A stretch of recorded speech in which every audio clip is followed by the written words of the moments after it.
कधीच नाही चुकणार तुमचे फेवरेट टीव्ही शोज झी5 सोबत, तेही एकदम फ्री। पाणी प्या आधी आणि शांत व्हा।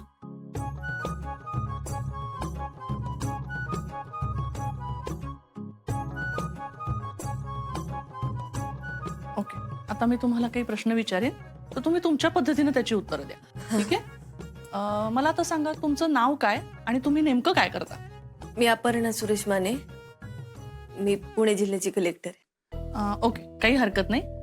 मला आता सांगा मागच्या काही काळात तुमचा एक भीषण अपघात झाला होता, काय झालं होतं नेमकं तेव्हा? हा, मी सांगते।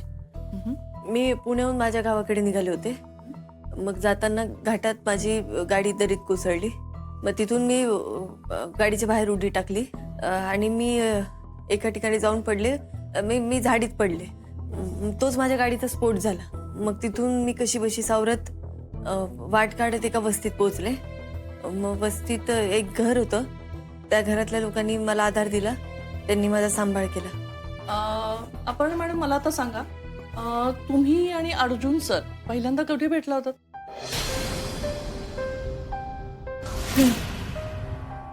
बर, ठीक आहे, आपण इतकं आधीचं नको विचारायला, ठीक आहे? मला सांगा तुमचा मुलगा अमोल तो कुठल्या शाळेत शिकतो?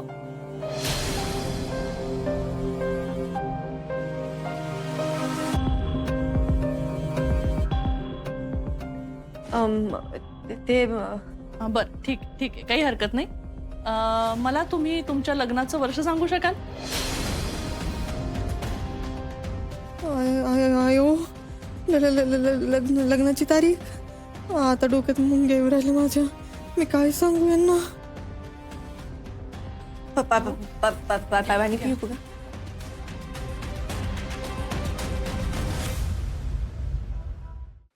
बापू, दीदी ठीक असेल ना? असेल, ठीक असेल, तू नको काळजी करू, ती सांगेल डॉक्टरांना सगळं व्यवस्थित। अमोल बाळा, माझ्या आजारपणाची काळजी नको करूस, ती बरी होईल या ठिकाणी। ती टेन्शन मध्ये दिसतोस तू। हो, आल्यापासून पाणी सुद्धा नाही घेतलं त्याने। अमोल, मा एकदम व्यवस्थित आहे बाळा, तू नको हा काळजी करू।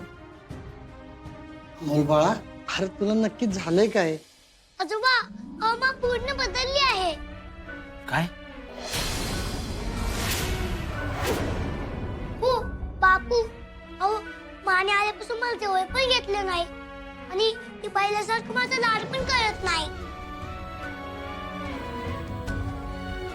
हो छोटे सरकार, असं काहीच नाहीये, तुमच्या आजारी आहेत ना म्हणून तुम्हाला तसं वाटत असेल, पण आता आपण त्यांना घेऊन आलोत ना ट्रीटमेंटसाठी, मग तुम्ही कशाला काळजी करताय?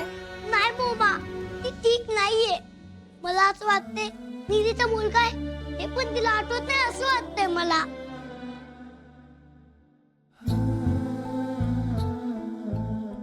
अमोल बाळा, हे बघ, ही वेळ आपल्यासाठी लय अवघड आहे, पण तुला ठाम राहावं लागेल।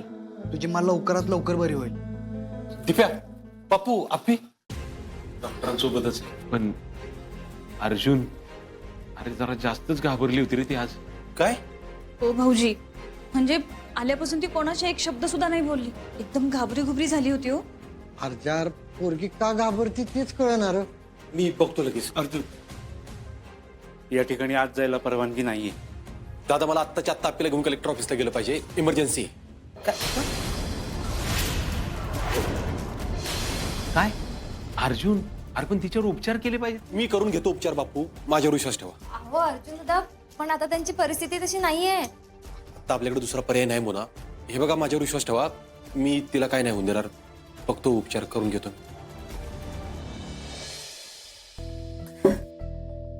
अपर्णा मॅडम, पॅनिक व्हायची काहीच गरज नाहीये, काही नाही आठवत आहे तर काही अडचण नाहीये, पण तुम्ही काहीतरी बोला।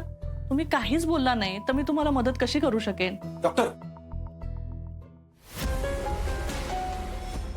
डॉक्टर, मला कळतंय की अपॉइंटमेंट खूप महत्वाची आहे, पण मला यांना आत्ताच्या आत्ता कलेक्टर ऑफिसला घेऊन जायचंय। Arjun sir, this is impossible, तुम्ही त्यांना आता कलेक्टर ऑफिसला नाही घेऊन जाऊ शकत। मला कळतंय डॉक्टर तुमचं म्हणणं, पण माझ्याकडे दुसरा काय ऑप्शन नाहीये, इमर्जन्सी आहे खूप। अर्जुन सर, पण आपल्याला त्यांची ट्रीटमेंट सुरू करायची आहे, थोडं समजून घ्या। हवं तर मी तिला घेऊन परत येतो तुमच्याकडे। अर्जुन सर, माझं त्याबद्दल काहीच म्हणणं नाहीये, पण आता त्यांना त्यांच्या मागील आयुष्याच्या बेसिक गोष्टी सुद्धा लक्षात नाहीये। त्यांना जर आपल्याला ट्रॅकवर आणायचं असेल तर त्यांचे काउन्सिलिंग सेशन्स आपल्याला सुरू करावे लागणार आहेत. त्या सगळ्याची मी काळजी घेतो डॉक्टर, पण आत्ता मला जाऊ द्या प्लीज. अर्जुन सर, मी त्यांना विचारलेल्या एकाही प्रश्नाचं उत्तर त्यांना नाही देता आलेलं आहे. हा अपघाताचा परिणाम असू शकतो, पण काहीतरी मिसिंग आहे. म्हणजे एका अपघातामुळं एवढी विस्मृती एखाद्या माणसाला येणं शक्य नाहीये. तुम्हाला त्यांचा लहानपणीचा काही ट्रॉमा माहितीये का? डॉक्टर, आपण त्याबद्दल सविस्तर बोलू. आता प्लीज जाण्याची परवानगी द्या ना मला. ओके फाईन, पण त्यांची ट्रीटमेंट तुम्हाला लवकरात लवकर सुरू करावी लागेल. हो, थँक्यू, करतो.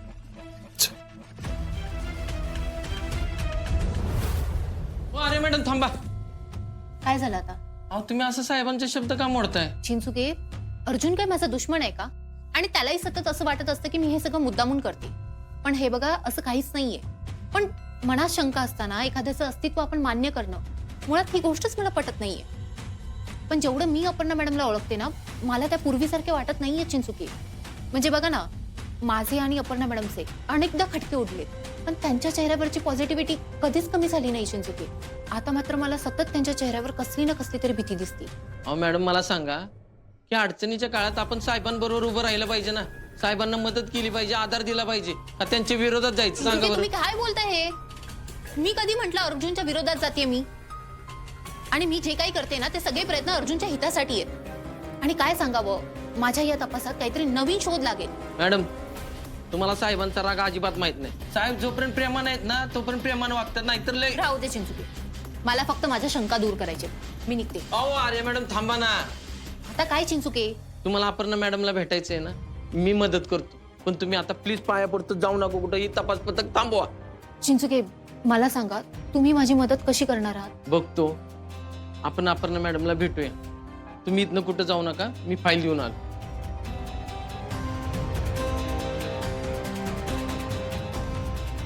या अपघातामागे नक्कीच काहीतरी गुपित आहे, पण ते काय आहे ते मला कळायलाच हवं.